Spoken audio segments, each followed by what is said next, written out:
Hello everyone and welcome back to the channel. तो आज की वीडियो में हम पढ़ने वाले हैं डिक्शनरी एंड सेट के बारे में। तो सबसे पहले हम शुरू करते हैं कि डिक्शनरी क्या होती है। Dictionary is a collection of की वैल्यू पेयर्स। तो यहाँ एग्जांपल में अगर हम देखें तो डिक्शनरी क्या होती है। डिक्शनरी के अंदर हमारे पास की वैल्यू पेयर्स होते हैं और डिक्शनरी को हम कर्ली ब्रैकेट्स के अंदर लिखते हैं। कीज होती है, कीज की कुछ वैल्यूज होती है, ठीक है, और वो कुछ भी हो सकते हैं, मतलब कोई भी डाटा टाइप की कीज हो सकती है और कोई भी डाटा टाइप की उनके अंदर वैल्यूज हो सकती है। और हम हर एक की वैल्यू पेयर को दूसरी की वैल्यू पेयर से अलग करने के लिए कॉमास का यूज करते हैं।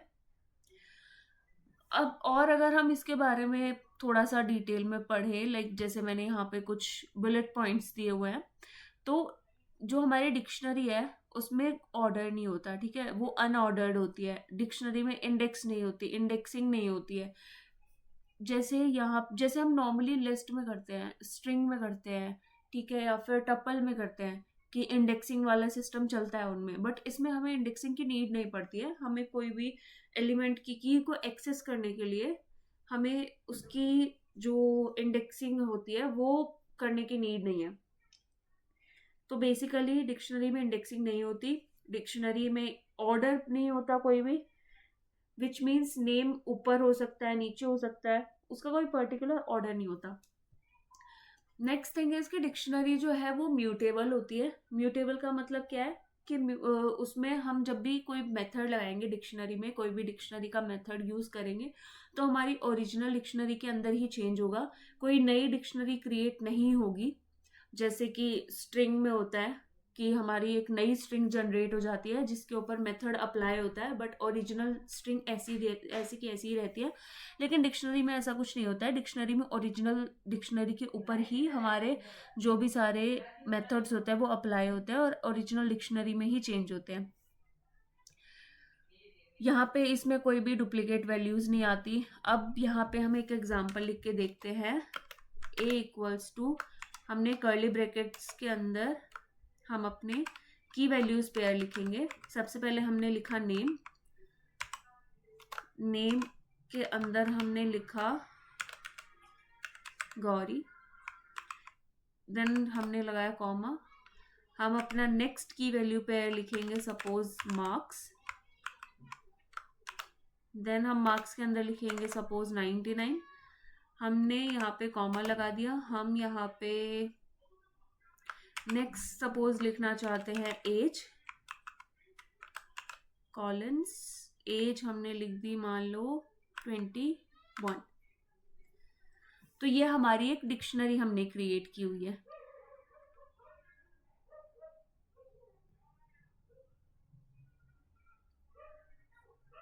ठीक है, हमने यहाँ पे ये डिक्शनरी क्रिएट की है अपनी एक। तो यहाँ पे हम देख पा रहे हैं कि मैंने यहाँ पे जैसे नेम लिखा है, जो नेम है, मार्क्स है और जो एज है, ये तीनों चीजें क्या है, ये तीनों हमारी लेफ्ट हैंड साइड बेसिकली जो है ये सारी हमारी कीज हैं, और राइट हैंड साइड में हमारी सारी वैल्यूज है विच इज गौरी 99 एंड 21। ठीक है, अब एक और चीज है कि हमारी जो की वैल्यू पेयर्स है ना, जरूरी नहीं है कि वो इस फॉर्म में हो कि जो हमारी की है वो स्ट्रिंग हो और हमारी वैल्यू किसी भी डाटा टाइप की हो सकती है। ऐसा नहीं है, हमारी की जो होती है वो भी बुलियन भी हो सकती है, वो हमारी फ्लोटिंग पॉइंट नंबर भी हो सकती है, इंटीजर भी हो सकती है, स्ट्रिंग भी हो सकती है, कुछ भी हो सकती है। यानी कि किसी भी डाटा टाइप की वैल्यू को हम की वाले सेक्शन की जगह रख सकते हैं और किसी भी डाटा टाइप की वैल्यू को हम वैल्यू के सेक्शन में रख सकते हैं।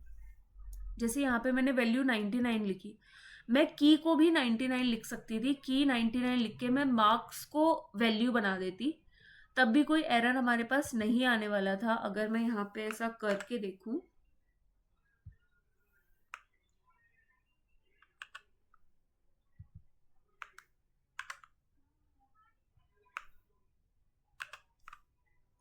तो मैंने यहाँ पे 21 को की बना दिया, एज को मैंने अपनी वैल्यू बना दिया, तब भी कोई एरर हमारे पास आया नहीं है, बिकॉज ये सही है।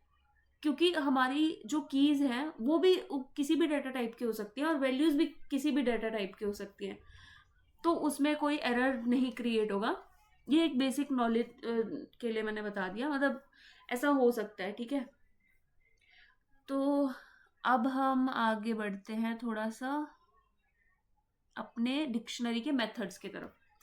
तो यहाँ पे मैंने कुछ ये 4-5 मेथड्स लिखे हुए हैं जो मुझे थोड़े से लाइक लगे कि बेसिक, मतलब जैसे बेसिक मैं सिखा रही हूँ आप लोगों को, तो उसके अकॉर्डिंग ये मेथड्स जो है ये आने चाहिए। आसान मेथड्स हैं और इनके अलावा भी बहुत सारे मेथड्स होते हैं डिक्शनरी के अंदर जो कि आप चैट जीपीटी या गूगल करके देख सकते हो। मैंने यहाँ पे सिर्फ थोड़े से ही बताया है, तो बाकी क्या आप ना एक बार खुद से चैट जीपीटी करके देख लेना। अभी मैं थोड़े ये इंपॉर्टेंट वाले बता देती हूँ। तो ए डॉट आइटम करके जो हमारा मेथड होता है वो क्या करता है, रिटर्न अ लिस्ट ऑफ की वैल्यू टपल। यहाँ पे हम करके देखते हैं, हम करेंगे प्रिंट ए डॉट, ए क्यों यूज किया, बिकॉज ए हमारे डिक्शनरी का नाम था। ए डॉट आइटम्स, अब इसको हम रन करेंगे तो ये देखो, ये हमारे पास हमारे यहाँ पे देखो यहाँ क्या लिखा है, डिक्ट अंडरस्कोर आइटम्स, यानी कि डिक्शनरी के आइटम्स हैं ये। और यहाँ पे हमारे ये स्क्वायर ब्रैकेट हमें दिख रही है, ठीक है, स्टार्टिंग एंड एंडिंग पे।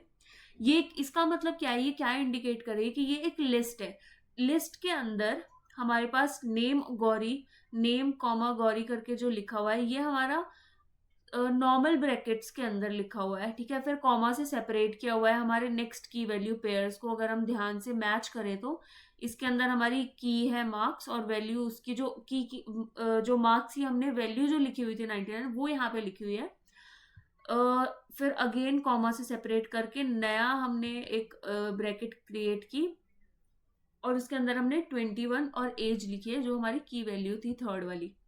तो यहाँ क्या हो रहा है, ये छोटे छोटे जो की वैल्यू पेयर्स हैं इन्हें हमने टपल की फॉर्म में लिखा है और उन टपल्स को साथ में कंबाइन करके एक लिस्ट क्रिएट कर दी। तो यही काम होता है ए डॉट आइटम्स वाले मेथड का, कि ये हमारी जितनी भी की वैल्यू पेयर्स होती है ये उनको टपल्स की फॉर्म में, पहले तो टपल्स की फॉर्म में बनाता है, ठीक है। की लिखी, कॉमा हमारी वैल्यू लिखी।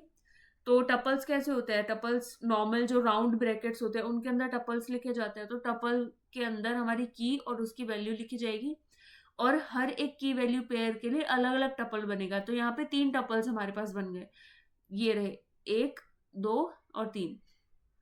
और बाद में इन तीनों टपल्स को कंबाइन करके इन्हें एक लिस्ट के अंदर लिख दिया। और लिस्ट कैसे लिखी जाती है, लिस्ट हमारे स्क्वायर ब्रैकेट्स के अंदर लिखी जाती है। अगर आपको लिस्ट कैसे लिखी जाती है, टपल्स कैसे लिखे जाते हैं, क्या होते हैं, ये चीजें नहीं समझ में आ रही हो, अगर आपने प्रीवियस लेक्चर्स नहीं देखे हो तो पहले वो वाले जाके कवर कर लो, तो आपको थोड़ा आसान रहेगा ये समझना। तो हम आगे बढ़ते हैं। नेक्स्ट हमारा जो मेथड है वो है ए डॉट कीज। हम इसे करते हैं कमेंट आउट।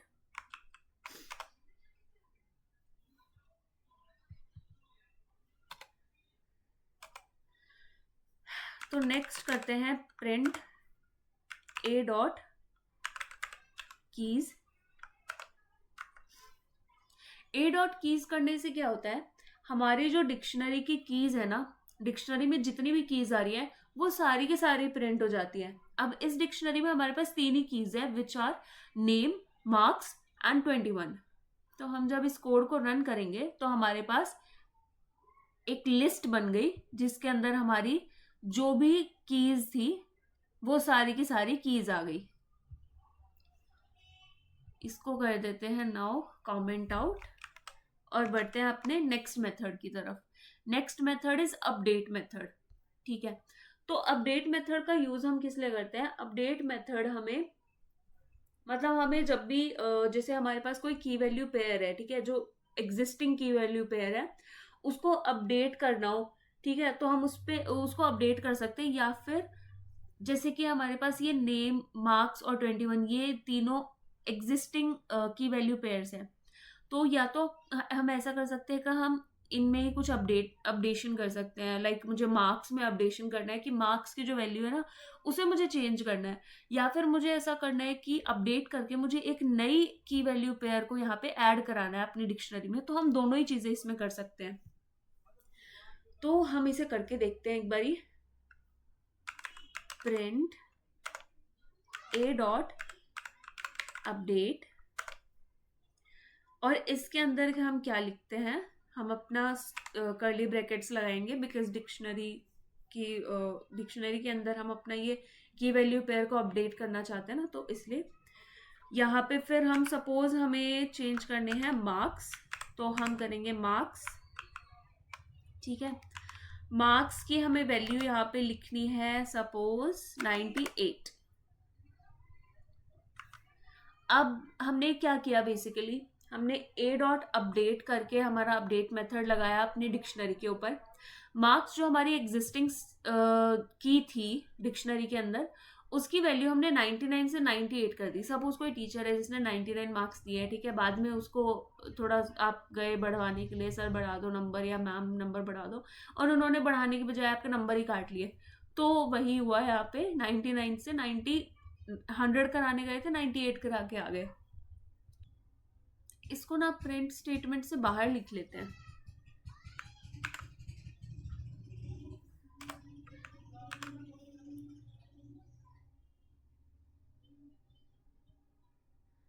यहाँ पे प्रिंट करते हैं ए।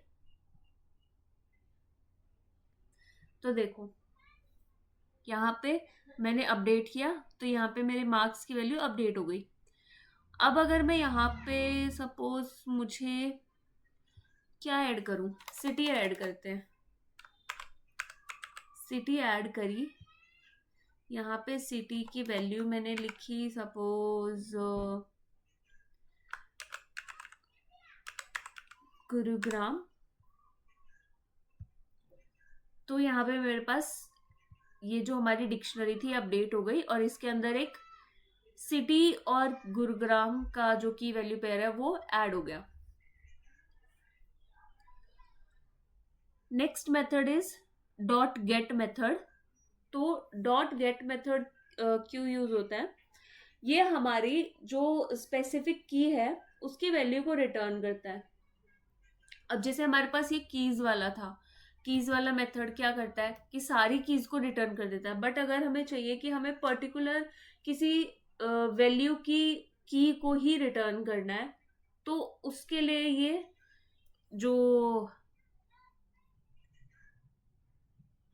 सॉरी मैंने थोड़ा सा उल्टा बोल दिया, जो हमारा कीज में क्या होता है, हमारी जितनी भी कीज होती हैं वो सारी की सारी कीज प्रिंट हो जाती है, बट जो हमारा कौन सा मेथड था ये, सॉरी गेट मेथड था। तो ए डॉट गेट जो होता है, डॉट गेट, ए डॉट गेट से क्या करते हैं, ए डॉट गेट में जैसे हमने कोई अपनी की लिखी तो उसकी वैल्यू रिटर्न होती है, की रिटर्न नहीं होती। तो यहाँ पे डॉट गेट के अंदर हमने सपोज लिखा 21 लिखते हैं, बिकॉज 21 यहाँ पे हमारी की है ना, तो उसकी वैल्यू एज रिटर्न होनी चाहिए। तो देखो एज रिटर्न हुई है क्योंकि एज उसकी वैल्यू है, तो ये हम यहाँ पे लिखते हैं की और उसकी वैल्यू रिटर्न होती है।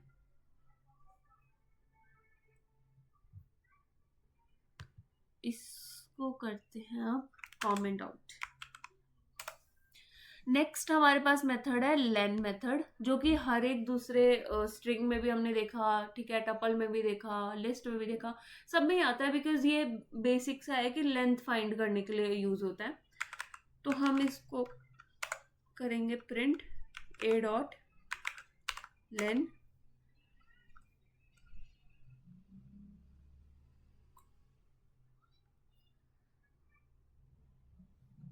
ए डॉट लेन कर करके इसमें भी यही कर रही हूँ मैं, लेन ए होता है।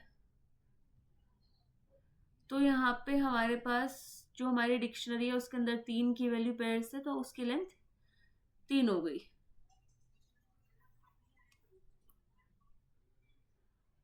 तो ये थे हमारे कुछ डिक्शनरी के बेसिक से मेथड्स। अब हम देखते हैं सेट।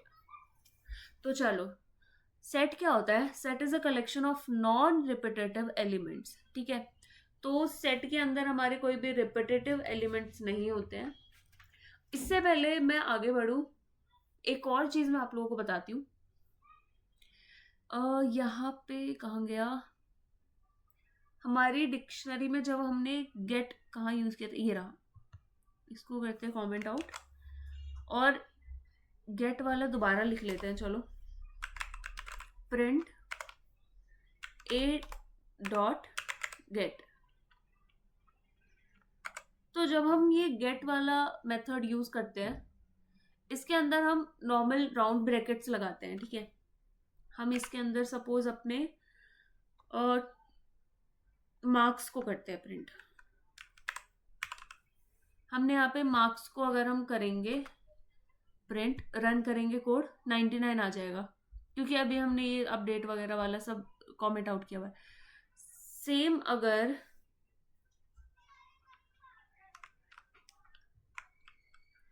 हम यहाँ पे मार्क्स, ये जो राउंड ब्रैकेट्स है इनकी जगह अगर हम लगा दे स्क्वायर ब्रैकेट्स,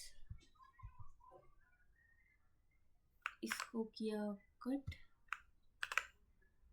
यहाँ से ये, तो यहाँ पे हमने क्या किया, मैंने गेट वाला मेथड यूज किया डिक्शनरी का। एक गेट वाले मेथड में मैंने राउंड ब्रैकेट्स का यूज किया है, एक में मैंने स्क्वायर ब्रैकेट्स का यूज किया है। जब हम अपने कोड को रन करेंगे तो जो मार्क्स, ये जो स्क्वायर ब्रैकेट्स वाला था, इसमें मुझे एरर मिला, बट एरर मिलना नहीं चाहिए था। इस वाले में क्या होता है, डॉट गेट नहीं लगाते, नॉर्मली ऐसे लिखते हैं। हाँ, तो ठीक है, ए डॉट गेट किया। सॉरी गाइज अगर आप लोगों को थोड़ी कंफ्यूजन हो रही है, मैं करते करते थोड़ी खुद ही कंफ्यूज हो जाती हूँ, सो मैं थोड़ी सी अपोलोजाइज करना चाहती हूँ अपने इन छोटी छोटी मिस्टेक्स के लिए। तो मैं अभी समझाती हूँ अच्छे से। देखो, जो हमारा गेट वाला जो मेथड था डिक्शनरी का, वो मैंने यहाँ पे यूज किया है। मैं बस बता रही हूँ एक चीज कि हम अपने गेट मेथड को यूज करते हैं, किस लिए यूज करते हैं, कि हम अपनी जो हमारा की है उसकी वैल्यू को गेट कर सके, ठीक है, उसकी वैल्यू को ले सके, एग्जीक्यूट कर सके।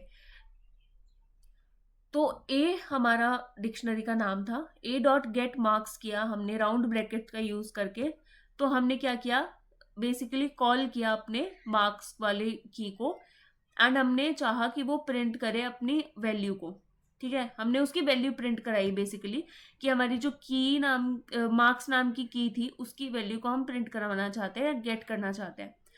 नॉर्मली या तो हम गेट का यूज करके इस तरह से लिखे, या फिर हम बिना गेट का यूज किए स्क्वायर ब्रैकेट्स लगा दें और फिर उसके अंदर हमारी की वैल्यू लिखें, तब भी हमारे पास सेम ही आउटपुट आता है। दोनों केसेस में हमारे पास 99 आ रहा है, विच मीन्स दोनों केसेस में हमारे पास हमारी उस पर्टिकुलर की वैल्यू आ रही है हमारे पास। बट द डिफरेंस इज, यहां सपोज अगर मैंने किया 1, जो कि हमारे डिक्शनरी में एग्जिस्ट नहीं करता है, यहाँ पे भी मैंने 1 कर दिया, ठीक है। अब मैंने क्या किया यहाँ पे, जब मैंने नॉर्मली मार्क्स लिखा था, जो कि हमारी डिक्शनरी में एग्जिस्ट करती है, जो की उसका नाम लिखा था, तो उसकी वैल्यू आ रही थी, ठीक है, दोनों केसेस में ही आ रही थी। लेकिन जब मैंने 1 लगा दिया, अब मार्क्स 1 करके तो कोई डिक्शनरी में की है ही नहीं, एग्जिस्ट ही नहीं कर रही। अब अगर मैं इस कोड को रन करूंगी, तो जो पहले वाला था हमारा मेथड डॉट गेट वाला, उसने हमें नन दिया, बट जो हमारा बिना गेट वाला जो फंक्शन था, जिसमें हमने स्क्वायर ब्रैकेट्स यूज की थी, उसने हमें एरर दे दिया। तो ये थोड़ा सा डिफरेंस होता है कि हमारा जब हम गलत नाम लिख देते हैं ना, गलत की का नाम डाल देते हैं जो एग्जिस्ट ही नहीं करती हमारी डिक्शनरी में, तो स्क्वायर जो ये हमारी स्क्वायर ब्रैकेट्स वाला मेथड है, वो हमें एरर दे देता है उस केस में। बट जो डॉट गेट मेथड है वो हमें नन देता है, जब पर्टिकुलर जो हमने की जिसकी वैल्यू हमें चाहिए वो एग्जिस्ट ना करती हो डिक्शनरी में, तो उस केस में। मतलब ये ऐसा थोड़ा सा वैसे ही बता दिया मैंने, ऐसा कुछ याद करने जैसा नहीं है, बट थोड़ा पता रहना चाहिए। तो चलो सेट हम देखते हैं अब। तो सेट क्या होता है, set collection of non repetitive elements होता है। सेट को हम कैसे लिखते हैं, बेसिकली सेट को हम स्क्वायर ब्रैकेट्स के अंदर लिखते हैं। ये मैंने क्या किया है, यहाँ पे मैंने एम्प्टी सेट बनाया है, स्क्वायर यहाँ पे देखो, both set and dictionaries are created using curly brackets, तो डिक्शनरी भी कर्ली ब्रैकेट में लिखी जाती है और सेट भी कर्ली ब्रैकेट के अंदर लिखा जाता है। और we can value of different data type and we can write, basically यहाँ पे राइट आना चाहिए था, थोड़ी सी गड़बड़ हो गई। हम किसी भी डाटा टाइप के एलिमेंट को लिख सकते हैं, जैसे कि हम लिस्ट में भी कर सकते थे, हम किसी भी डाटा टाइप के एलिमेंट को लिख सकते थे, बट द थिंग इज कि ये कर्ली ब्रैकेट्स के अंदर लिखी जाती है सेट जो होती है, सेट की वैल्यूज। और इसमें क्या होता है, रिपीटिशन नहीं होता। अगर एक कोई हमने चीज लिख दी ना तो वो दोबारा नहीं लिख सकते हम, ठीक है, तो रिपीटिशन नहीं होता और ऑर्डर वगैरह भी नहीं होता। अब ये जो मैंने यहाँ पे लिखा है, देखो इसको मैं समझाती हूँ। मैंने बताया कि जो हमारा डिक्शनरी है वो भी कर्ली ब्रैकेट में लिखी जाती है, विच मीन्स अगर मैंने ये लिखा, ठीक है, तो इसके अंदर मैं की वैल्यू पेयर्स बना दूंगी तो वो डिक्शनरी बन जाएगी। बट नॉर्मली मैं वैल्यूज लिख दूंगी, ठीक है, जो कि कोई स्ट्रिंग भी हो सकती है, ये तो मैंने वैसे ही नंबर्स लिख दिए, स्ट्रिंग भी हो सकती है, किसी भी डाटा टाइप की वैल्यूज हो सकती है, वो हमारा सेट बन जाएगा। बट अगर मैं एम्प्टी स्ट्रिंग बनाना चाहती हूँ तो मैं क्या करूंगी, अगर मैं ऐसे लिख दूंगी कि मैंने ए लिखा, ठीक है, ए इक्वल्स टू मैंने कर्ली ब्रैकेट्स लिख दिए और मैं चाहती थी कि एक एम्प्टी स्ट्रिंग क्रिएट हो जाए, तो क्या ये एम्प्टी स्ट्रिंग है? अब कुछ लोग सोचेंगे कि स्ट्रिंग नहीं, सॉरी, सेट, एम्प्टी सेट है ये। अब कुछ सोचेंगे कि सेट तो ऐसे ही बनता है कि कर्ली ब्रैकेट से ही बनता है और डिक्शनरी भी कर्ली ब्रैकेट से ही बनती है, तो क्या ये एम्प्टी डिक्शनरी होगी या एम्प्टी सेट होगा? अगर हम यहाँ पे प्रिंट करें टाइप ए का टाइप प्रिंट करेंगे ना अगर, तो ये देखो, ये डिक्शनरी है, ये सेट नहीं है। हम ऐसे कर्ली ब्रैकेट सिर्फ नॉर्मल लिखेंगे ना अगर, खाली कर्ली ब्रैकेट, ये सोच के कि हम एम्प्टी सेट बना रहे हैं, तो वो एम्प्टी सेट बनेगा ही नहीं, खाली वो हमेशा एम्प्टी डिक्शनरी ही बनेगी। अगर हमें एम्प्टी सेट बनाना है तो हमें क्या करना पड़ेगा, इसके आगे सेट लिखना पड़ेगा। अब हम इसे प्रिंट कराएंगे, सॉरी कर्ली ब्रैकेट्स नहीं, राउंड ब्रैकेट्स आएंगी। अब हम इसे प्रिंट कराएंगे तो हमारा ये सेट बन गया।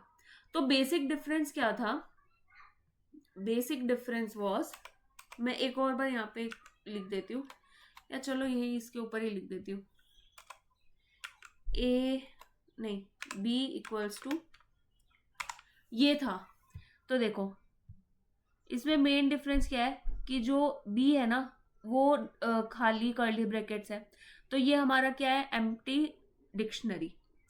एम्प्टी सेट बनाना है तो सीधा आगे सेट लिख दो और सेट लिखने के बाद खाली राउंड ब्रैकेट्स लगा दो, ठीक है, नॉर्मल ब्रैकेट्स जो होती है, तो ये हमारा एम्प्टी सेट बन जाता है। एम्प्टी सेट ये होता है, ये एम्प्टी डिक्शनरी होती है। दोनों एम्प्टी सेट, सॉरी, सेट और डिक्शनरी दोनों ही कर्ली ब्रैकेट्स के अंदर लिखी जाती है। बट द डिफरेंस इज कि सेट में हमारे की वैल्यू पेयर्स नहीं होते ऑब्वियसली, क्योंकि की वैल्यू पेयर्स होंगे तो वो डिक्शनरी बन जाएगा, डिक्शनरी में की वैल्यू पेयर्स होते हैं। यहाँ पे हम ना एक बना के देखते हैं अपने सेट को। हमने लिखा 45, हम यहाँ पे लिखेंगे गौरी, ठीक है, देन हमने लिखा चू, तो ये हमारा सेट बन गया। बस ये इतना इजी है सेट बनाना, जैसे लिस्ट बनाते हैं वैसे ही सेट बनाना होता है, बट ये होता है कि ये कर्ली ब्रैकेट्स में लिखे जाते हैं जो हमारे सेट होते हैं, ठीक है। अब थोड़ा सा और आगे बढ़ते हैं। सेट वही इंडेक्सिंग नहीं होती सेट में भी, डिक्शनरी और सेट में कॉमन चीजें हैं बहुत सारी, इसीलिए ये टॉपिक साथ में पढ़ाए जा रहे हैं।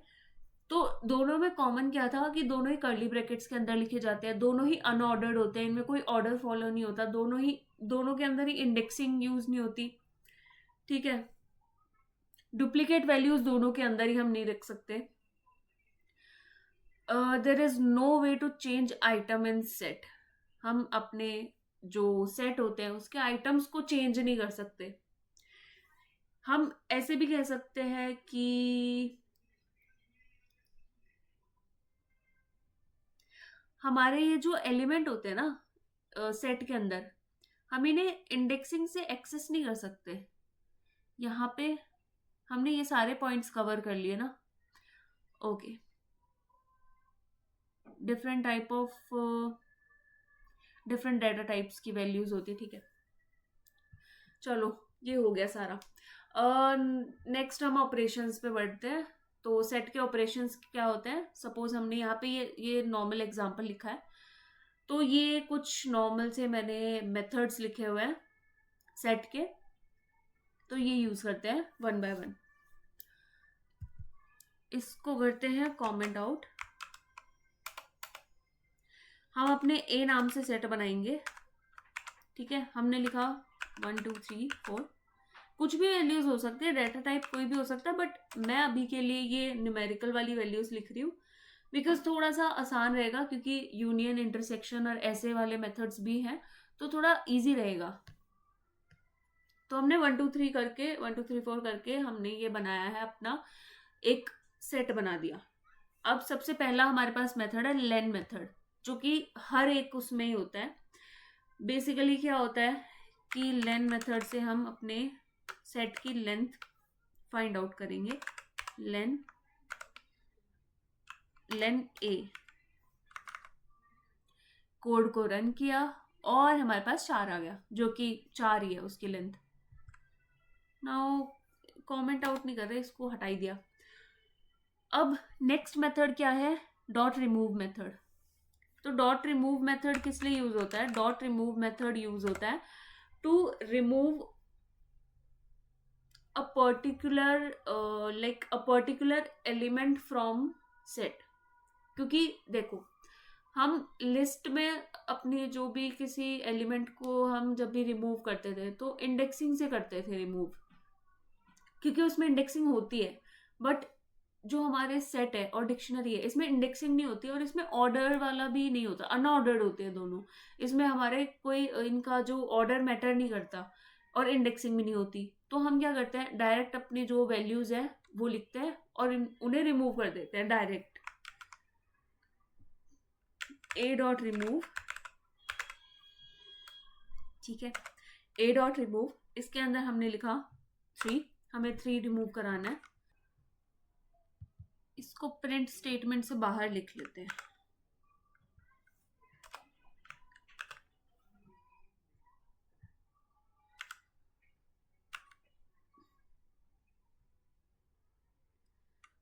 तो प्रिंट स्टेटमेंट से बाहर लिख के हमने इसे रन किया, तो हमारा कोड सक्सेसफुली रन हो गया।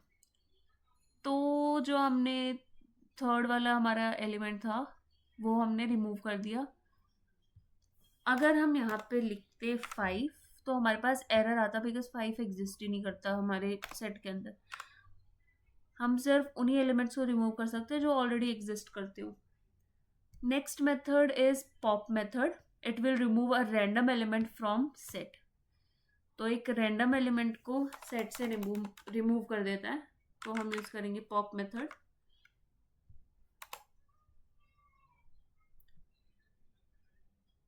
अब हमने जब पॉप किया तो इसने 1 को उड़ा दिया, दोबारा रन किया, ये 1 को ही उड़ा रहा है।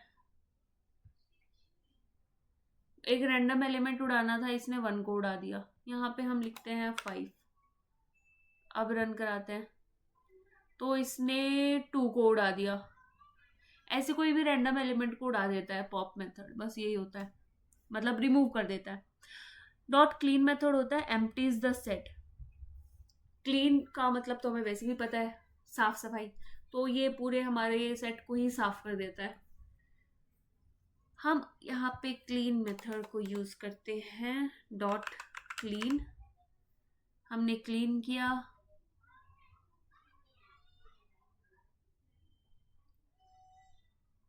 सॉरी क्लियर मेथड होता है वो, क्लीन नहीं। तो क्लियर किया तो ये हमारे पास देखो एम्प्टी स्ट्रिंग जो मैंने स्टार्टिंग में बताए थे, एम्प्टी स्ट्रिंग को हम एम्प्टी सेट को हम लिखते हैं सेट और हमारे ब्रैकेट्स, खाली ब्रैकेट्स। तो ये हमारे एम्प्टी सेट लिखने का तरीका होता है कि हम कैसे एम्प्टी सेट को डिनोट कर सकते हैं। ये रहा, मैंने बताया था। तो हमारा सेट एम्प्टी हो गया, तो उसने यहाँ पे एम्प्टी सेट दिखा दिया क्योंकि हमने क्लियर कर दिया उसको।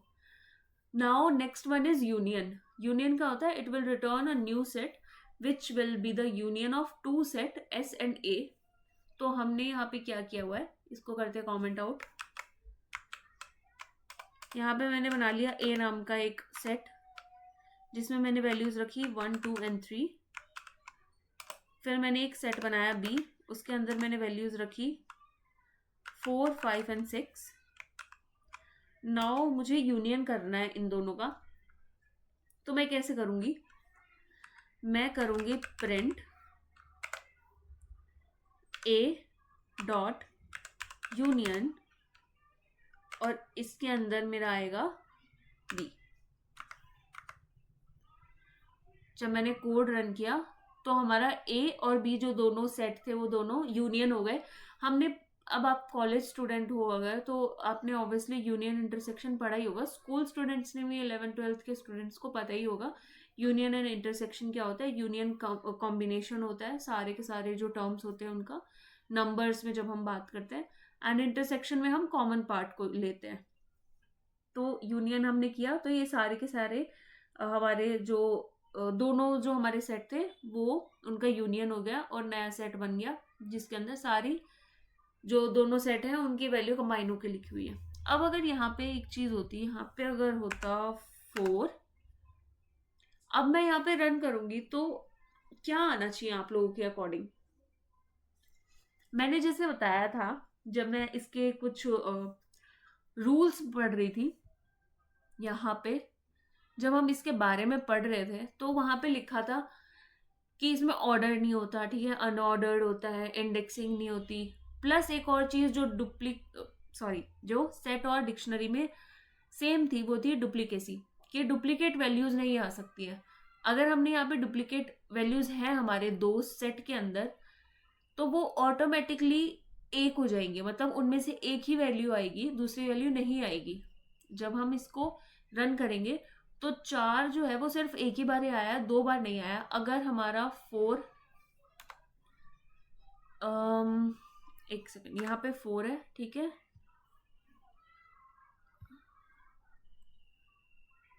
और एक 4 है हमारा यहाँ, हम इसे अगर रन करें तो ये हमारा 4 वहीं पे आएगा जहां हमारा पहले वाला 4 आ रहा था, उसी प्लेस पे आएगा। तो यूनियन कर लिया हमने, यूनियन का हमें पता चल गया कैसे लिखते हैं, कैसे वर्क करता है। Next one is intersection. जैसे कि मैंने बताया था कॉमन एलिमेंट्स को फाइंड आउट करेगा, तो यहाँ पे यूनियन की जगह हम लिख देते हैं इंटरसेक्शन। इंटरसेक्शन तो कॉमन हमारा 4 था तो 4 आ गया। Next one is add, it will update the set and add the number. तो बेसिकली वही करेगा हमारे, एक सेकेंड, हम इस वाले अपने सेट को कर लेते हैं थोड़ी देर के लिए कमेंट आउट। हमारे पास ये एक सेट बचा है, ठीक है,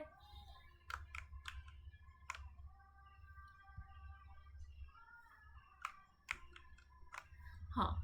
तो हमारा ये वाला जो सेट है ए, इसके अंदर 4 वैल्यूज है। अब हमें क्या करना है, ऐड करनी है 5th वैल्यू।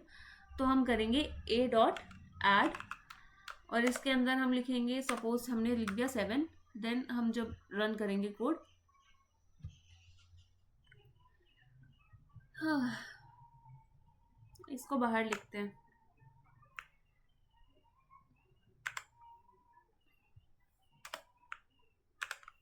यहाँ पे लिख लिया हमने, इसे किया रन, तो हमारा ये 7 जो है इसमें ऐड हो गया। तो ये कुछ बेसिक से हमारे सेट के मेथड थे। तो आज के लेक्चर में हमने डिक्शनरी और सेट के बारे में पढ़ा, उनके कुछ मेथड्स को कवर अप किया। अगर आप लोगों को मेरी वीडियो में कुछ भी चीज़ है जो प्रॉब्लमेटिक लगती हो तो प्लीज़ कमेंट करके मुझे ज़रूर बताना, सो दैट मैं अपने आप में थोड़ी इम्प्रूवमेंट और कर सकूँ। और अगर आप लोगों को वीडियो अच्छी लगी हो तो अपने दोस्तों के साथ भी शेयर करना, सो दैट उन्हें भी थोड़ा सा बेनिफिट हो। एंड नेक्स्ट आने वाली वीडियो में हम इसका प्रैक्टिस सेट सॉल्व करने वाले हैं, तो उसके लिए तैयार रहना, अच्छे से इस वीडियो को पढ़ना, रिपीट करके पढ़ना, अगर आपको समझ ना आए तो दोबारा से देख लेना। और नेक्स्ट वाले जो लेक्चर आने वाला है क्वेश्चन का, प्रैक्टिस सेट का, तो वो वाला ज़रूर देखना और प्रैक्टिस क्वेश्चंस को सॉल्व कर लेना। अगर पुराने प्रैक्टिस क्वेश्चंस भी सॉल्व आपने नहीं किए हैं जो मैंने डाले हुए हैं चैनल पे, तो वो वाले भी एक बार जाके सॉल्व कर लेना। उससे आप लोगों की थोड़ी सी प्रैक्टिस बढ़ेगी और बहुत बेनिफिट रहेगा, मतलब बेनिफिशियल होगा वो, कि आपको समझ आएगा, आप लोगों को टॉपिक्स समझ आ रहे हैं अच्छे से या नहीं। प्लस अगर आप लोगों को कोई और लैंग्वेज सीखनी है, प्रोग्रामिंग लैंग्वेज या कोई पर्टिकुलर सब्जेक्ट है कॉलेज का, तो मुझे आप लोग एक बार कमेंट में बता देना। अगर आप लोगों को स्पेसिफिकली किसी सब्जेक्ट की वीडियो चाहिए तो एक बार ही पाइथन की सीरीज कंप्लीट हो जाए, फिर हम किसी और लैंग्वेज के ऊपर काम करेंगे या फिर किसी सब्जेक्ट के ऊपर काम करेंगे, ठीक है। मैं उसके फिर नेक्स्ट वीडियोस या तो आप लोग अगर मुझे बता दोगे तो आप लोगों की नीड के अकॉर्डिंग मैं नेक्स्ट वीडियोस डाल दूंगी, नहीं तो मैं अपने अकॉर्डिंग नेक्स्ट जो भी मुझे इंपॉर्टेंट सब्जेक्ट्स लगेंगे या इंपॉर्टेंट प्रोग्रामिंग लैंग्वेज या कुछ लगेगा तो उसके अकॉर्डिंग वीडियोस डाल दूंगी।